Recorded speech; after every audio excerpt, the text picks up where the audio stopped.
Halo semuanya, pada kesempatan kali ini, kelompok 85 akan menyampaikan program kerja mengenai pendidikan ternak yang ditujukan kepada warga desa Semugi. Perlu diketahui bahwa kegiatan ini merupakan program kuliah kerja nyata ke-81 yang diselenggarakan oleh Universitas Atmajaya Yogyakarta. Sebelum kita masuk pada program materi ini, biarkan kami kelompok 85 memperkenalkan diri terlebih dahulu. Ilham Ridwan Prayogo, Umi Habibah, Felika Ditya dan Iswara, Angelitri Lestari, Prici Lairne Afiliani Jehama, Prensrandi Sapulete, Gerardo Giovanni Gun, Madegalu Hinggita Amarani Lasanta, Chartens Alfredo Dameswara, dan Christoforus Rinaldo, selaku koordinator kelompok 85. Lokasi KKN kelompok 85 yaitu di Desa Semugi, Kecamatan Rongkop, Kabupaten Gunung Kidul, Daerah Istimewa Yogyakarta. Pembahasan yang pertama adalah ternak sapi, yang merupakan bagian dari jenis ternak besar.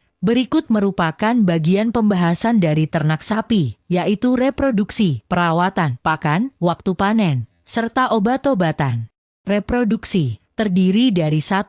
Masa pubertas, yaitu kondisi di mana sapi sudah memiliki kemampuan memproduksi benih. Sapi umumnya mengalami masa pubertas pada umur lebih dari 2 tahun. Kualitas makanan yang tinggi dapat mempercepat masa pubertas sapi. Yang kedua, siklus birahi, ditandai dengan sapi yang gelisah dan terlihat menjilati bagian belakang sapi lain. Terdapat leleran dari vulva yang terlihat menggantung, serta ekor sapi biasanya sedikit ditegakkan dan bulu di pangkal ekor terlihat lebih kusut dan kotor. Waktu ovulasi. Ovulasi sendiri terjadi 22 hingga 36 jam sesudah permulaan birahi, atau 11 hingga 12 jam setelah birahi berakhir. Proses perkawinan sapi. Untuk bisa menghasilkan perkawinan yang maksimal dianjurkan perkawinan sapi dilakukan 2 hingga 3 kali seminggu. Setelah dikawinkan dianjurkan sapi diistirahatkan supaya kualitas produksi semen berkualitas. Dan setelah proses fertilisasi berhasil, sapi betina akan mengandung selama kurang lebih 283 hari. Proses kelahiran. Proses ini diawali dengan kontraksi dan dilanjutkan dengan pengeluaran fetus, lalu pengeluaran membran fetus. Setelah anak sapi lahir, harus segera dibersihkan tubuhnya. Anak sapi perlu segera mengonsumsi susu sejak kurang lebih 1 jam setelah lahir yang dilanjutkan hingga 4 hari. Ternak dapat mulai menghentikan pemberian susu setelah anak sapi berusia 1 sampai dengan 2 bulan.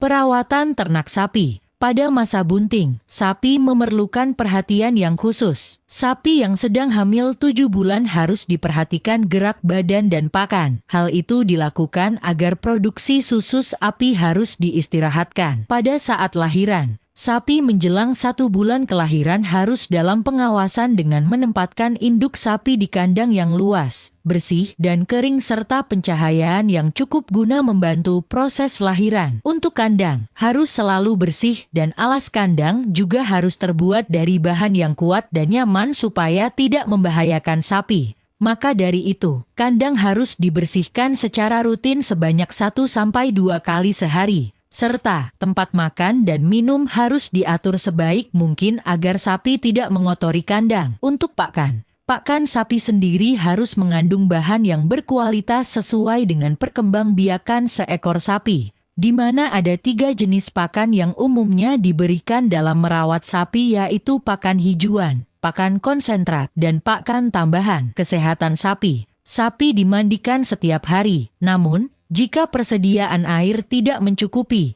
maka sapi dapat dimandikan hanya 1 kali sehari menggunakan sabun colek atau bahan yang mengandung desinfektan agar terhindar dari jamur dan bakteri. Pengecekan kesehatan pada sapi perlu dilakukan yaitu dengan pemberian obat, vaksin, dan vitamin pada sapi juga harus disesuaikan dengan kondisi kesehatan sapi. Pakan ternak sapi terdiri dari pakan hijauan, pakan konsentrat dan pakan tambahan. Waktu panen ternak sapi. Ternakan sapi dapat melakukan proses panen yang paling cepat yaitu ketika sapi telah berumur 3-4 bulan. Akan tetapi, jika masih menggunakan pola tradisional, sapi akan dapat dipanen ketika berumur kurang lebih 1 tahun. Untuk hasil olahan dari sapi yaitu berupa daging, kerupuk pada bagian kulit, serta susu. Obat-obatan. Dalam pemberian obat-obatan pada sapi dapat dibedakan menjadi 2 kategori yaitu khusus dan tambahan. Obat khusus pada sapi merupakan suplemen yang akan diberikan berdasarkan gejala khusus yang terjadi pada sapi atau penyakit yang terjadi pada hewan ternak tersebut. Kemudian, obat tambahan merupakan suplemen yang diberikan untuk melengkapi nutrisi yang ada pada hewan ternak sapi di mana parameter yang diambil dengan melihat bobot dan nutrisi yang terdapat di dalam tubuh sapi. Berikut adalah beberapa obat khusus pada sapi, seperti Busanex dan Limoxinla, ialah obat antiseptik bagi sapi. Tetracycline, obat infeksi yang diakibatkan oleh mikroorganisme. Albendazole, obat yang digunakan sebagai pengobatan infeksi cacing pita pada sapi. Benzaklin, digunakan sebagai disinfektan demi menghindari virus, jamur, bakteri, dan kuman pada ternak sapi. Sementara obat tambahan bagi sapi, ialah vitamin A, berfungsi sebagai pemeliharaan kulit, mulut, mata, saluran genital, dan perut. Vitamin, berperan bagi metabolisme pada kalsium dan fosfor pada sapi. Vitamin E digunakan sebagai antioksidan. Vitamin suplemen ini sangat berguna untuk penggumpalan darah pada sapi, serta pakan konsentrat yang terdiri dari nutrisi yang seimbang dengan gizi yang tinggi. Budidaya ayam petelur. Pengenalan ayam kub. Ayam kub atau kampung unggul Balitbangtan adalah ayam buras yang telah dikembangkan oleh Balai Penelitian Ternak Badan Litbang Pertanian yang merupakan hasil persilangan antara sesama ayam kampung dengan beberapa keunggulan, antara lain, warna bulu yang beragam, umur pertama bertelur lebih awal 20 hingga 22 minggu, produktivitas telur yang cukup tinggi 160 sampai dengan 180 butir per ekor per tahun, dan lebih kebal terhadap penyakit. Pakan untuk ayam cukup diberikan 2-3 kali sehari, dilakukan dengan terjadwal dan tetap. Pakan dapat menggunakan sumber yang ada di lingkungan sekitar, seperti bekatul, jagung, konsentrat, atau sisa-sisa makanan. Kemudian untuk air minum, usahakan untuk selalu tersedia. Air minum dapat menggunakan air bersih dan tidak harus matang. Kandang. Pada periode day of chick atau Dutch, kandang dapat menggunakan kardus yang beralaskan sekam dengan tebal 2-3 cm. Sementara, pada periode grower, ayam perlu dibuatkan kandang sederhana berventilasi. Sistem pemeliharaan dibagi menjadi 3 periode. Pertama, periode Dutch. Pada periode ini, kandang dan area sekitarnya didesinfektan terlebih dahulu. Lalu, siapkan kandang dengan sekam sebagai alas dengan ketebalan 2-3 cm. Setelahnya pemberian pakan dilakukan 4-5 kali sehari dalam 1 bulan pertama. Kedua, periode grower. Setelah ayam berumur kurang lebih 5 minggu, dapat dilakukan seleksi bibit jantan dan betina yang sehat. Perbandingan bibit jantan dan betina adalah 1:5-7 ekor. Terakhir, periode petelur. Diperlukan penggantian sekam setiap 1-1,5 bulan atau ketika sekam telah terlihat menggumpal. Penyemprotan desinfektan juga harus dilakukan dalam 1 kali seminggu. Pemanenan. Untuk pemanenan telur, pilihlah telur yang baik, bersih, dan normal untuk dijadikan sebagai telur tetas. Sedangkan yang dengan kondisi kulit sedikit kotor, retak, bentuk tidak normal dan abnormal dapat dijadikan sebagai telur konsumsi. Sedangkan, untuk pemasaran, telur konsumsi dapat dilakukan dengan berbagai cara, seperti menjual di pasar tradisional, toko kelontong sekitar rumah, industri bakery, dan tempat lainnya. Sedangkan untuk memasarkan telur tetas, biasanya terdapat usaha penetasan unggas. Untuk mendukung budidaya ayam petelur di Desa Semugih, kami menambahkan sedikit tips tambahan. Pertama ialah siklus tahapan ayam petelur, seperti 1. Ayam baru menetas. 2. Umur 4 bulan, ayam memasuki usia produktif. 3. Umur 20 bulan, ayam mengalami penurunan produktivitas. 4. Ayam yang tidak produktif dapat dipotong dan dijual. Tips selanjutnya adalah langkah-langkah untuk mengatasi penurunan produksi telur pada saat pancaroba. 1. Berikan vitamin dan stimulan. 2.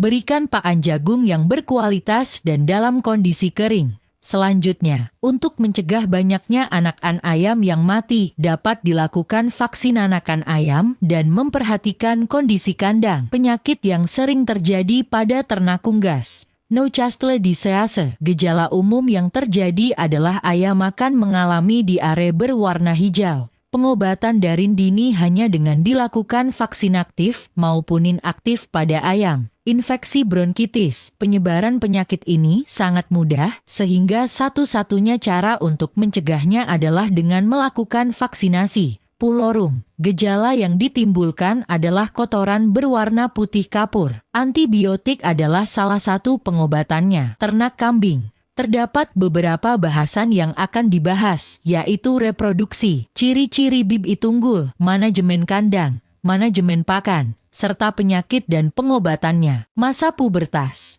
Kondisi di mana kambing sudah dapat memproduksi benih. Pada umur 6 hingga 12 bulan kambing memasuki masa pubertasnya. Siklus birahi. Siklus ini berlangsung selama 18 hingga 22 hari. Biasanya, kambing betina akan menunjukkan tanda birahi setelah 2-8 hari setelah diisolasi bersama kambing pejantan. Waktu ovulasi terjadi setelah kemunculan birahi, yaitu sekitar 12-36 jam. Kawin sangat baik dilakukan pada saat ovulasi. Proses perkawinan. Pejantan terpilih dicampur dengan kambing betina selama 2 siklus birahi sekitar 42-45 hari. Proses kelahiran diawali dengan keluarnya air ketuban dan diikuti oleh anak kambing. Ciri-ciri bibi tunggul. Jantan. Ukuran badan normal, tubuh panjang dan besar, dada dalam dan lebar, kaki kokoh, pertumbuhan cepat, gerakan lincah dan ganas, alat kelamin normal serta tidak pernah mengalami penyakit serius. Betina. Ukuran badan besar, bentuk kompak, dada lebar, bulu bersih, keempat kaki lurus, umur lebih dari 1 tahun dan telah mengalami birahi, alat kelamin normal, serta tidak ada cacat di tubuh.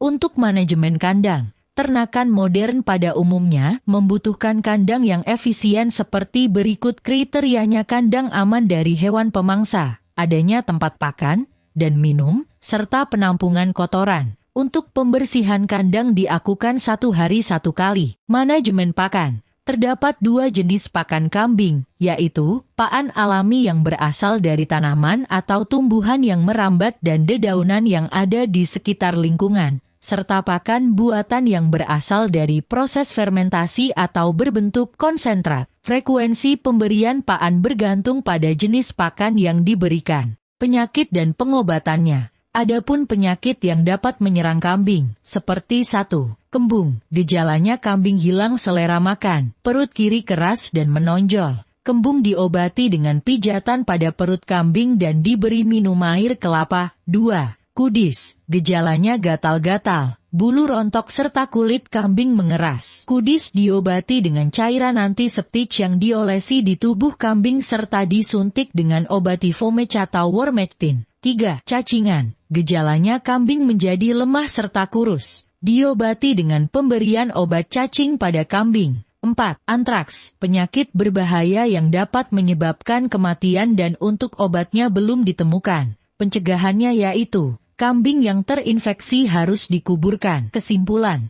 potensi peternakan yang dimiliki Desa Semugih merupakan bidang yang layak untuk dilakukan inovasi dan pengembangan secara bertahap. Dengan adanya video ini sekiranya dapat membantu masyarakat Desa Semugih untuk menambah referensi ataupun menjadi ilmu baru bagi masyarakat desa yang baru memulai peternakan. Banyaknya peternak di Desa Semugih dan kemampuan di bidang tersebut diharapkan menjadikan video ini sebagai pemicu untuk menambah wawasan dan ilmu pengetahuan di bidang ternak, sehingga hasil ternak yang baik dan berkualitas. Semoga video ini dapat bermanfaat bagi warga Desa Semugih. Sekian dan terima kasih. kami kelompok 85, pamit undur diri.